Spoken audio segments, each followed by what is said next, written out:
피청구인 대통령 박근혜를 파면한다. 2017년 2월 10일 헌법재판소에서 박근혜 전 대통령의 탄핵을 인용했습니다.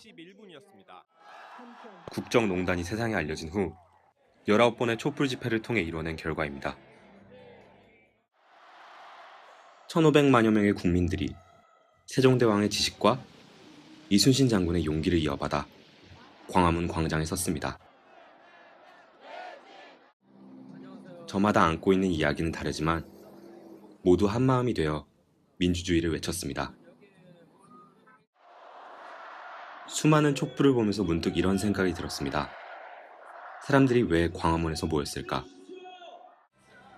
월드컵 거리 응원에서부터 농성, 그리고 촛불 집회까지 언제부턴가 우리는 다시 광화문으로 향하고 있었습니다. 도대체 광화문에 어떤 힘이 있기에 사람들이 다시 광화문에 모이는 것일까요? 우리는 그 답을 알아내기 위해서 광화문 광장을 찾아가 보았습니다.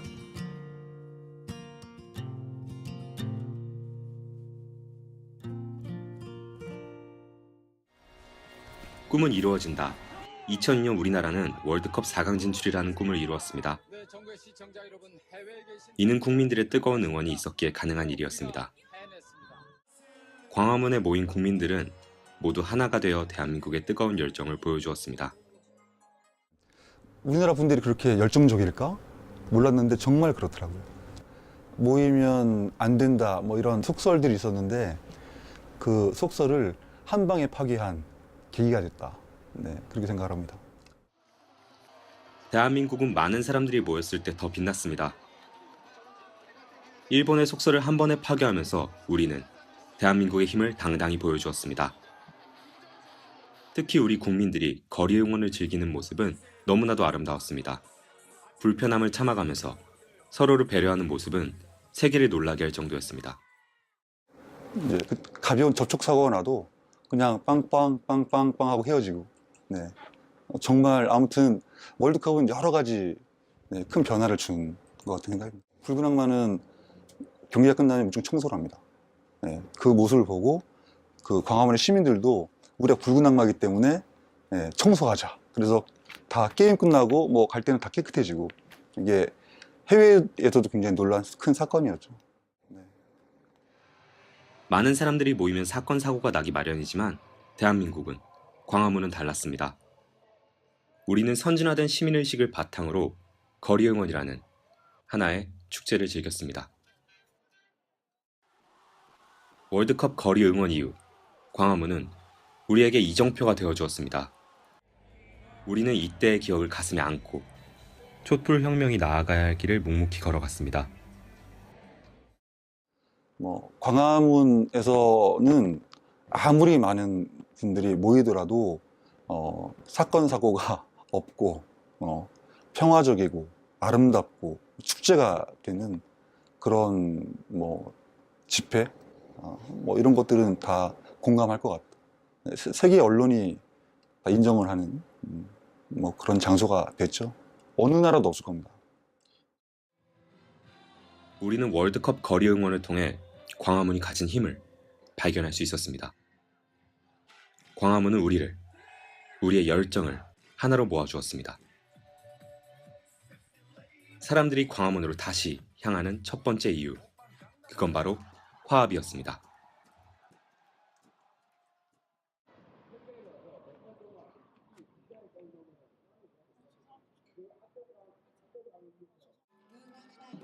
예로부터 광화문은 백성들의 이야기를 들을 수 있는 공간이었습니다.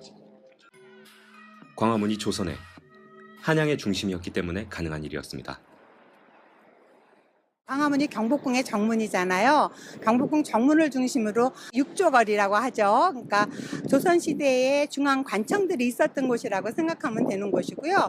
그 전에는 이제 여기가 다 차만 다니던 곳이었는데 시민들하고 소통을 하기 위한 공간으로 광화문 광장을 만들었죠. 우리 정부는 광화문의 역사적 의의를 이어나가기 위해 광화문을 소통의 공간으로 만들었습니다. 하지만 그동안 정부의 방해로 광화문 광장에 설 수조차 없었습니다. 제일 좋은 광장이 광화문 광장이라는 건 누구나 다 잘 알고 있었지만 경찰의 봉쇄 때문에 못 갖는 건데, 이번에는 압도적 다수가 끌어내서, 그리고 법률가들이 법원에다가 신청을 해서 경찰들의 과도한 집회 장소 금지 조치에 대해서 이겨냈기 때문에 광화문 광장을 이걸 얻은 거죠. 광화문 광장은 소통을 위한 장소가 아닌 통제를 위한 장소였습니다. 그러나 이번에는 달랐습니다. 많은 사람들이 촛불을 손에 들고 광화문 광장을 밝히자 정부도 물러나기 시작했습니다. 촛불을 들었을 때 자세를 한번 생각해 보세요. 이것은 뭐냐면은 상대방을 공격하겠다는 의사라기보다는 내 마음의 뜨거움을 표현하겠다는 것이거든요. 즉, 내 진심을 많은 사람들과 나누겠다, 이런 취지이거든요. 그런 의미에서 촛불은 사람들에게 뜨거움을 안겨줬고요, 진심이 통하는 계기를 안겨줬고, 다음에 세계사에서 유례없는 이제 피를 부르지 않는 이 변혁 과정을 이 촛불의 힘으로 경과를 했기 때문에 사람들에게 평화혁명의 상징으로 자리 잡게 되지 않았나. 우리의 뜨거운 촛불로 가득 찬 광화문은 차가운 어둠을 몰아냈습니다. 그리고 광화문은 대한민국의 평화혁명 그 자체가 되었습니다.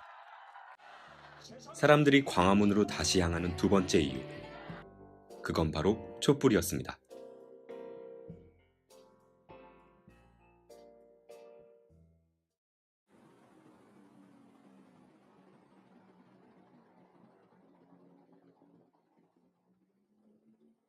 (4월 16일을) 우리는 영원히 잊지 못할 것입니다. 아니, 잊지 않을 것입니다. 세월호 참사 이후 광화문 광장의 이름은 광화문 4.16 광장으로 바뀌었습니다. 지난날의 아픔을 잊지 않기 위해서입니다. 일단은 이 광장은 세월호 참사로 인해서 성격이 바뀌었어요. 원래는 그냥 중립적인 의미의 그런 공간이었는데, 지금 이 공간은 보시면 아시는 것처럼 세월호를 기억하는 사람들의 곳으로 바뀌었죠. 이 바뀌는 과정에 세월호 가족분들만 있었던 게 아니라 시민들과의 어떤 화학적 결합이 있었던 거예요. 그래서 이 공간에 그런 의미가 더 씌워진 거고, 이제는 어느 누구도 그 의미를 부정하지 못하게 됐죠. 우리가 마주한 4.16 광장에는 세월호 유가족들만 있는 건 아니었습니다. 보다 나은 근무 환경을 만들기 위한 노동조합에서부터 소녀상을 지키는 대학생들까지 많은 사람들이 보다 나은 세상을 만들기 위해 농성을 하고 있습니다. 세월호 광장에는 많은 일들이 있죠. 기본은 기자회견, 우리 사회에서 어려움을 호소하는 분들이 장애인, 비정규직 노동자들, 그리고 영화예술인들, 우리 사회에서 하소연할 곳이 없는 분들이 이 광화문 광장에 오셔서 기자회견도 하고 캠페인도 하시고. 왜 약한 물고기는 약하니까 뭉치잖아요. 뭉쳐서 큰 물고기처럼 보이게 하잖아요. 약간 그런 것처럼 여기 있으면 정말 어디서 그렇게 힘든 사람이 있는지, 그런 사람 정말 별 사람을 다 만나요. 아, 이렇게도 아플 수 있구나, 이렇게도 다칠 수 있고, 이렇게 국가가 너무할 수도 있는 거구나. 광화문은 이 시대의 아픔과 억울함이 있는 다양한 사람들의 목소리를 내는 공간이 되었습니다. 모두 마음속에 담고 있는 이야기는 다르지만 그들은 다시 광화문을 찾고 있습니다. 우리는 농성을 하러 나오는 분들의 용기가 대단하다고 생각했습니다. 하지만 이는 완전히 잘못된 생각이었습니다. 그러니까 이걸 남의 문제라고 생각하면 용기를 내야 되는 게 맞는데요. 제 문제라고 생각하면 용기를 낼 필요가 없어요. 어차피 내 문제니까 그냥 싸우면 되거든요. 왜냐하면 세월호 유가족들도 그렇고 아니면 해고되신 노동자들도 그렇고 내 문제니까 용기가 필요 없어요. 그 공간에서 세월호에 대해서 다시 한번 생각해보고 내가 할 수 있는 일을 생각하게 되는 거죠. 그렇습니다. 우리는 언제나 자신의 문제는 끝까지 기억하지만 그게 아니라면 쉽게 잊어버리고는 합니다. 우리가 지나간 아픔을 잊지 말아야 하는 이유를 깨닫는다면, 최소한 지나간 아픔이 다시 생각난다면 용기 낼 필요 없이 내가 할 수 있는 일들을 생각해보게 되지 않을까요? 사람들이 광화문으로 다시 향하는 세 번째 이유, 그건 바로 용기였습니다.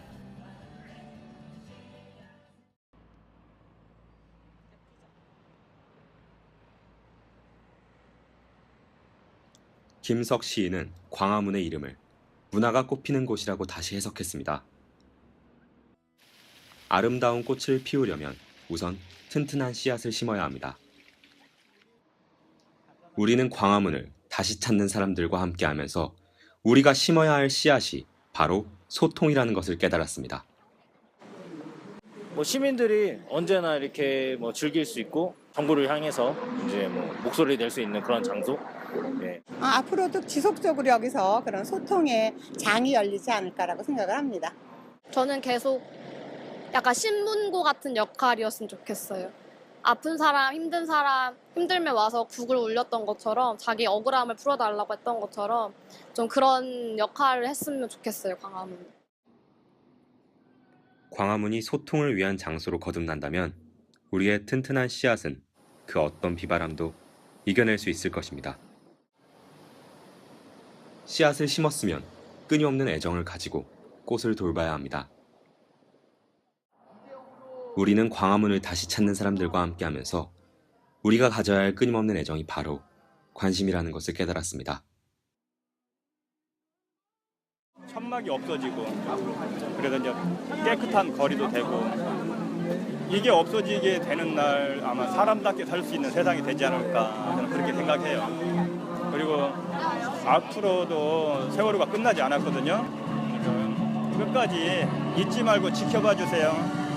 세월호 아직 다 해결된 거 아니니까 여전히 기억해 주십사라는 말씀 드리겠고, 또 아까 드렸던 말씀처럼 이 공간이 좀 더 확대되기 위해서 보다 많은 사람들, 다른 힘들어하는 사람들까지 포함한 그런 공간으로 바뀌기 위해서 좀 열린 마음, 그다음에 사회적 여러 가지 문제에 대한 관심 이런 것들을 가져주시면 좋죠. 우리의 문화가 활짝 꽃피울 때까지 광화문에 관심을 가져준다면 우리의 문화는 아름답게 꽃피울 것입니다. 우리는 꽃이 활짝 피면 사진을 찍고 그 기억을 마음 한구석에 남겨둡니다. 우리는 광화문을 다시 찾는 사람들과 함께하면서 문화가 활짝 핀 광화문을 자랑스럽게 기억해야 할 필요가 있다고 생각했습니다. 결국은 촛불 시민혁명이라고 하는 역사가 있기 때문에 펼쳐져 있는 수만 평의 광장이라고 하는 그 수준을 넘어서는 어떤 대단한 역사의 상징물이 되었다. 그렇게 봅니다.